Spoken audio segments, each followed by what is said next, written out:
Hello viewers, इस video में हम बात करेंगे एक बहुत ही famous poem stopping by woods on a snowy evening. तो आइए शुरू करते हैं। Stopping by woods on a snowy evening is a poem by Robert Frost. Robert Frost के द्वारा लिखी गई एक कविता है। He was an American poet, वो एक अमेरिकी कवि थे। He wrote this poem in 1922, 1922 में यह लिखा उन्होंने, and it was published in 1923, और 1923 में यह पब्लिश हुआ।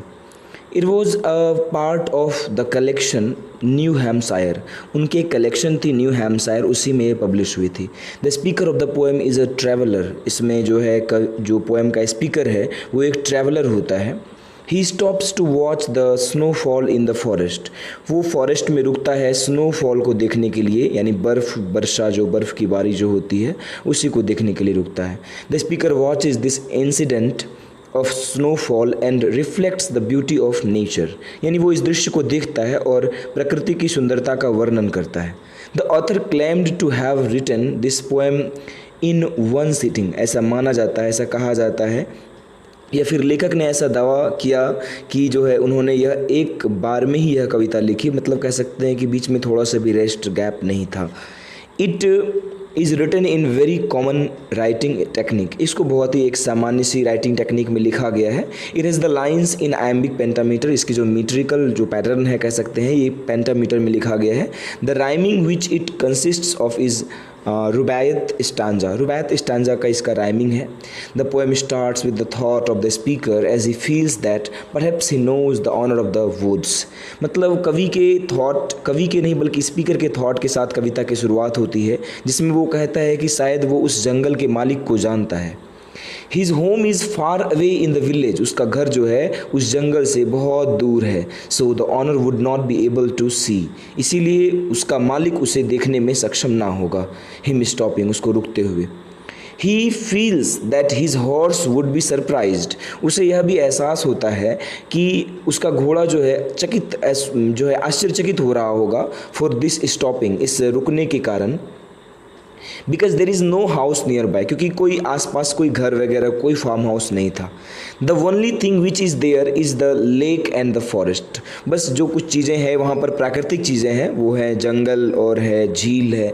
The night is the longest one for him as he has no one to talk, ये उनकी रात जो है काफ़ी लंबी बीतती है क्योंकि उनसे बात करने वाला कोई नहीं है। He has to spend the entire night alone, उन्हें अकेले ही पूरी रात्रि बितानी है। The speaker so horse shakes harness bell, यानी स्पीकर का जो घोड़ा है वो हार्नेस बेल को सेक करता है, बजाता है। And it suggest the question of horse about his stopping, और ऐसा लगता है मानो कि कवि से वो प्रश्न पूछ रहा हो कि आप फिर यहाँ आप रुके क्यों हो। He is question that whether he has made a mistake by stopping, उसे प्रश्न पूछा जाता है शायद कि यहाँ रुक कर कहीं उसने कोई गलती तो नहीं की। The only sound except the sound of bell is that of wind and snowfall, उस बेल के अलावा जो साउंड है वो यही है कि वो विंड जो बहती हवा का जो आवाज़ है, उसके अलावा स्नोफॉल जो जंगल में हो रहा है उसकी थोड़ी बहुत आवाज़ है। The speaker finds the wood very attractive, यानी जंगल को वो काफ़ी ज़्यादा जो है अट्रैक्टिव पाते हैं, आकर्षक पाते हैं। Although he also discusses the other side of the it, मतलब इसके दूसरी साइड को भी देखते हैं, विच इज़ डार्कनेस, अंधेरा, मतलब ये भी कहते हैं कि वो काफ़ी अंधेरा है।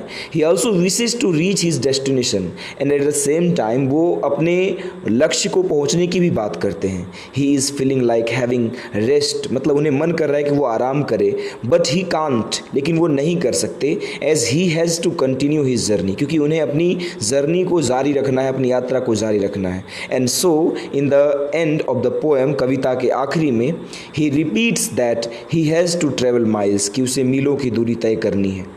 अब इसके थीम्स की बात कर लें तो नेचर वर्सेस सोसाइटी, इसमें जो है नेचर और समाज को, प्रकृति और समाज की तुलना करी गई है। The speaker stops to describe the beauty of snowfall in the forest, वो वहाँ क्यों रुकता है, क्योंकि रुकता है इसीलिए क्योंकि उन्हें प्रकृति की सुंदरता अच्छी लगती है, उस जंगल की सुंदरता।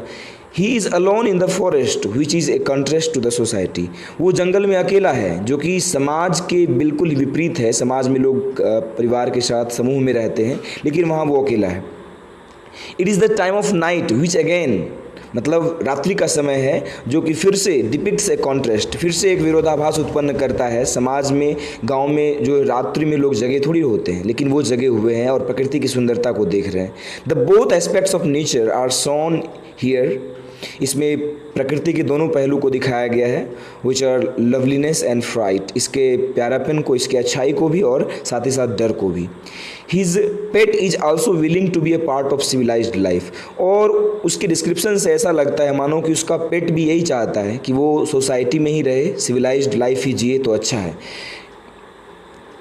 आगे बढ़ें तो speaker is perhaps tired of the same, मतलब एक्चुअली ऐसा लगता है मानो कि वो गांव में रह रह कर ऊब चुका है। This is the reason that nature is seeming pleasing to him, यानी प्रकृति उनको प्यारा सा लग रहा है इसी कारण से।